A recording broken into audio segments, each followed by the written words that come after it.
Bom, não, sem dúvida alguma. Agora, você que não só é simpático ao nome do nosso programa aqui, talvez pegando esse caso específico da bolha bolsonarista, esse estado de negação permanente que eles estão imersos, né? Queria que talvez aqui você desse vestisse aqui a posição de psicanalista de botequim, por que não?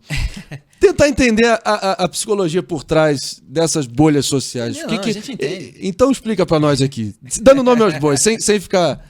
Sem rodeios aqui, direto ao ponto. O que explica esse grau de alienação deliberada ou de negação da realidade como ela se apresenta? Tem vários fatores, né? Mas o principal que muitas vezes não é colocado no debate público é a falta de amor em casa, né?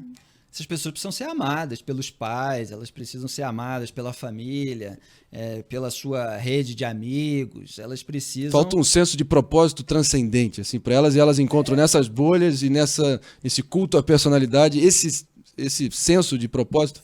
Na falta de amor, né, das pessoas próximas, elas aderem ao movimento de massa, né, que é um erro crasso. Você precisa buscar a sua singularidade. Né? Qual é o seu desejo específico? No movimento de massa, você tem aquele desejo de rebanho.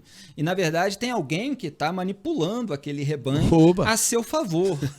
Quando todo mundo é um ser absolutamente genérico que só existe para formar volume, né? Não tem a individualidade. E as pessoas precisam buscar a sua própria individualidade. Então, já começa por aí. É uma questão terapêutica mesmo.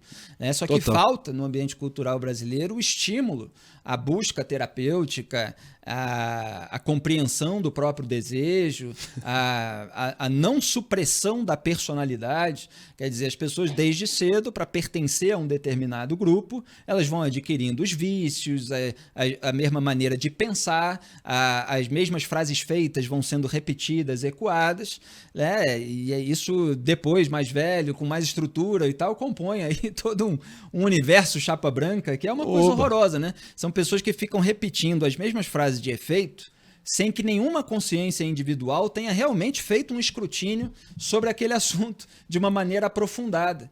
E aí, com um bombardeamento, né, que a era da tecnologia permitiu, essas frases feitas elas vão chegando ao ouvido das pessoas, daqui a pouco elas acreditam que é verdade, mas elas nunca analisaram aquilo, elas nunca descompactaram aquelas sínteses enganosas de propaganda. Mas elas se sentem muito reconfortantes porque muitas pessoas estão gritando, né? Então eu sempre falo, se tem 1 milhão de pessoas gritando que 2 mais 2 igual a 5 e você está isolado gritando que 2 mais 2 igual a 4, é você que está certo, não é 1 milhão de pessoas. Mas você tem no Brasil também aquela turma da solução intermediária que vai dizer, olha, é 4,5, que ela quer ficar bem com os dois lados e tal. Só que muitas vezes a solução intermediária também está errada. Né? O que mais me frustra, né, cara, são as pessoas que vão de boa fé, são cooptadas por essa teia de desinformação, né? A gente vê muita gente que não era para estar imerso nesse grau de devoção canina a esses projetos políticos, né? Pessoas que você vê que estão ali lobotomizadas, programadas para poder ficar repetindo esses chavões, né? E é uma pena que a gente vê gente que a gente se importa, muitos desses só ali lucrando com esse grau de alienação, né? E isso é importante. Exatamente. Virou uma indústria muito lucrativa também, né? Pelos salamaleques, os carguinhos, né? As posições, o prestígio desse engajamento anabolizado de curto prazo, né? As verbas secretas, né? Olha aí o orçamento secreto criado no governo Bolsonaro, que as verbas secretas das quais falava Lima Barreto, grande escritor brasileiro, há mais de 100 anos. Quer dizer, o Brasil, a república que é na linguagem do Lima Barreto, que era saudoso do Império, né, o regime da corrupção, ela foi descrita ali na sua raiz por essa turma, por Lima Barreto, por Joaquim Nabuco.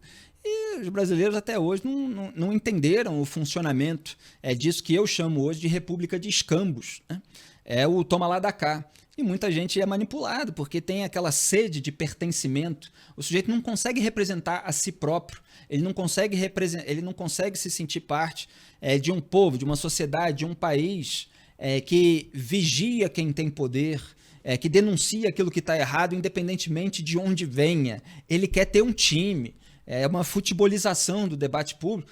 E na verdade, eu falo isso, mas até a contragosto, porque eu acho até um insulto ao futebol. Né? Porque no futebol, você repara, Marinho, a torcida reclama quando o time joga mal. né? Excelente ponto. Você falou de botequim, às vezes você tem na mesa de bar aquela discussão, meu time é melhor que o seu, ganhou mais título e tal, blá, mas você bota ali na arquibancada, se o time tá perdendo, né? Porque você tem um resultado. A orelha vai arder. Você tem um resultado objetivo. É isso aí. Né? Contra o qual não adianta lutar. O time tá perdendo, tem um placar, ele não ganha os 3 pontos, ele vai ficando para trás no campeonato e tal. O que acontece, quanto mais ferramentas de manipulação você tem no debate político, é que nunca se chega a nada objetivo. Essas pessoas vão saindo absolutamente do mundo da realidade, né, objetiva. E aí, mesmo que aquilo esteja dando tudo errado, que toda sujeira esteja aparecendo, os crimes cometidos por políticos, o sujeito está lá passando pano, criando narrativa. Até esse meu artigo dessa semana no Estadão é sobre o método do Lula, que ele confessou durante a visita do Maduro, né? Se eu quero ganhar uma batalha, eu preciso construir uma narrativa para destruir meu potencial inimigo. Não poderia ter sido mais claro sobre as intenções dele. É claríssimo, né? Ele usa isso. Ele falou do José Dirceu, que ele tinha que brigar, construir uma nova narrativa na sociedade brasileira, que o Maduro precisava construir uma narrativa contra essa narrativa, agora entre aspas, né, que o mundo diz de autoritarismo, contra a democracia e tal. Não, isso é a realidade da Venezuela, né? Um regime autocrático. Então, assim, para ele, não importa